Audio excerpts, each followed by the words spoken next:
যারা বাউলদেরকে অ্যাটাক করেছেন তাদেরকে খুব দ্রুত অ্যারেস্ট করার নির্দেশ দেওয়া হয়েছে।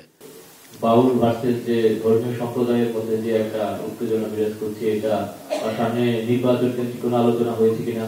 যে উপদেষ্টাদের মধ্যে কেউ ইলেকশন করতে চান, তারা কি চলে যাওয়ার অভিপ্রায় ব্যক্ত করেছেন কিনা, বা এই ধরনের কোনো আলোচনা হয়েছে কিনা, এগুলো যদি একটু বলেন। নির্বাচন বা বাউল নিয়ে কোনো আলাপ হয়নি, তবে আমি যেটা জানি আমাকে সেটা হচ্ছে যে যারা বাউলদেরকে অ্যাটাক করেছেন তাদেরকে খুব দ্রুত অ্যারেস্ট করার নির্দেশ দেওয়া হয়েছে। হ্যাঁ, এবং সেই অনুযায়ী মানিকগঞ্জের পুলিশ কাজ করছে। অন্যান্য জায়গায় যদি একটা যেখানেই অ্যাটাক হয়েছে সেই জায়গায় এটা তারা খুব সাঁড়াশি অভিযান করছে। খুব দ্রুত আপনারা ফলাফল জানতে পারবেন।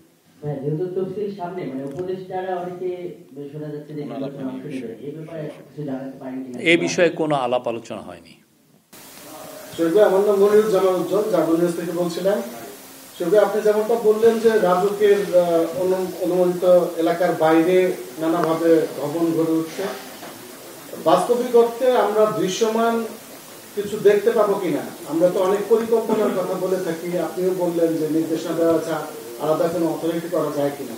আপনাদের এই সময়ের মধ্যে সামনে চলে এসছে, সত্যিকার অর্থে দৃশ্যমান কোনো কিছু আমরা দেখতে পাবো কিনা? আপনি দৃশ্যমান জিনিস এই যে যেমন ধরেন এই যে মাইলস্টোনের ট্র্যাজেডিটার পরে তো আমরা জানতে পারলাম যে এই বিল্ডিংটার রাজুকের কোনো অনুমোদনই নাই। এই যে এরকম কত জায়গায় যে কত ধরনের ভয়ানক গ্যাপ আছে সেটা তো আমরা অনেক ক্ষেত্রে জানতে পারছি।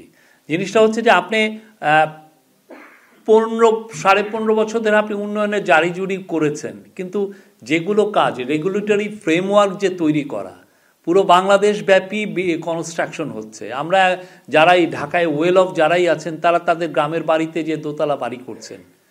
গ্রামের মধ্যেও আপনি দেখেন কে কয়জন টিনের বাড়ি করেন, সবাই তো চেষ্টা থাকে যে তারা একটা পাকা বাড়ি করবেন। তো এগুলোর ক্ষেত্রে তো সত্যিকার অর্থে আপনার কনস্ট্রাকশন যে রুলস সেগুলো মেনে নেওয়া উচিত। এই যে গ্রামের যে ছেলেটা ইঞ্জিনিয়ার, সে ডিপ্লোমা পাস হোক আর গ্র্যাজুয়েট ইঞ্জিনিয়ার হোক, তারা যে বাড়িটা করছেন সেটা কি নিয়ম মেনে করছেন কিনা, এই বিষয়গুলো তো এইটা আগে আলাপই হয় নাই। তার ফলে এই যে রাজুকের এই কথাটা বলা হয়েছে, চিফ অ্যাডভাইজার বারবার বলছেন যে যাতে বাংলাদেশের কোনো একটা বাড়িও যেন অ্যাপ্রুভাল ছাড়া না হয়, মানে এটা যেন নিয়ম মেনে হয়। এটা পুরো পৃথিবীতেই আছে, পুরো পৃথিবীতে হলে আমরা এখানে করতে পারবো না কেন? আর আপনি যদি কিছু কিছু জায়গায় দেখবেন যে তো ওইখানে প্রসপ্যারিটি এসছে, আপনি সিলেটের কিছু কিছু উপজেলায় দেখবেন যথেষ্ট প্রসপ্যারিটি।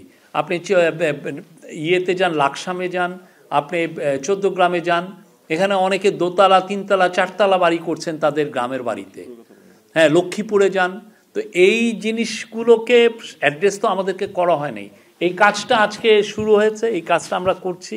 এবার রাজুকের এটা আস্তে আস্তে রাজুকের এই সাকসেসটা, এবং এই বিউটিকে বলা যে অন্যান্য সিটি কর্পোরেশনেরও যাতে এই ধরনের ওভারসাইট বডি থাকে, বা এই যে বিল্ডিং অ্যাপ্রুভালের জন্য বিশেষ টিম থাকে, তারা এগুলো ওভারসাইট করতে পারেন, বা কেউ যদি এটার ব্যত্যয় করে কোনো কনস্ট্রাকশন না করেন। অন্যান্য আরও তো 9টা সিটি কর্পোরেশন আছে।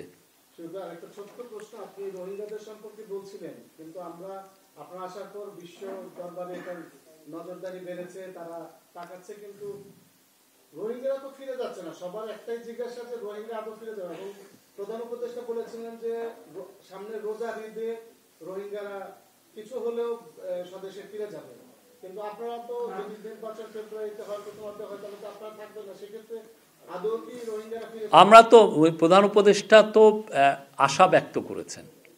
আপনি যদি ওনার স্পিচটা দেখেন, উনি আশা ব্যক্ত করেছেন। সে আশাটা তো আমরা সবাই করি, যাতে তারা তাদের বাড়িতে যে ঈদ করতে পারে, তাদের বাপ মার যে কবর এখনও আছে সেখানে যে তারা কবর জিয়ারত করতে পারে, তাদের আত্মীয় স্বজনের সাথে একসাথে মিলে তারা যেন ঈদ করতে পারে, এটা তো সবার আশা। কিন্তু এইটা বাস্তবায়নের জন্য যে কাজগুলো, আপনারা আমাদেরকে তখনই অ্যাকিউজ করতে পারতেন যে এইটা বাস্তবায়নের জন্য যদি আমরা কোনো কাজ না করতাম। এটার জন্য যথেষ্ট এফার্টস দেওয়া হচ্ছে। এখানে হাই রিপ্রেজেন্টেটিভের একটা অফিস করা হয়েছে, ওনার একটা টপ প্রায়োরিটি হচ্ছে রোহিঙ্গা ক্রাইসিস। এটা নিয়ে খুব এমন কোনো গ্লোবাল সুপার পাওয়ার নাই বা আমাদের নেইবার নাই যাদের সাথে এটা নিয়ে নিবিড়ভাবে আলোচনা হয়নি। আউটপুটটাই তো দেখছেন যে ইন্টারন্যাশনাল আপনি এই যে 2017 সালে রোহিঙ্গারা এসছে, আপনার ইউএনের একটা মেজর কনফারেন্সটা কবে হলো? এই আমাদের সময় 2025-এর 30শে সেপ্টেম্বর হয়েছে।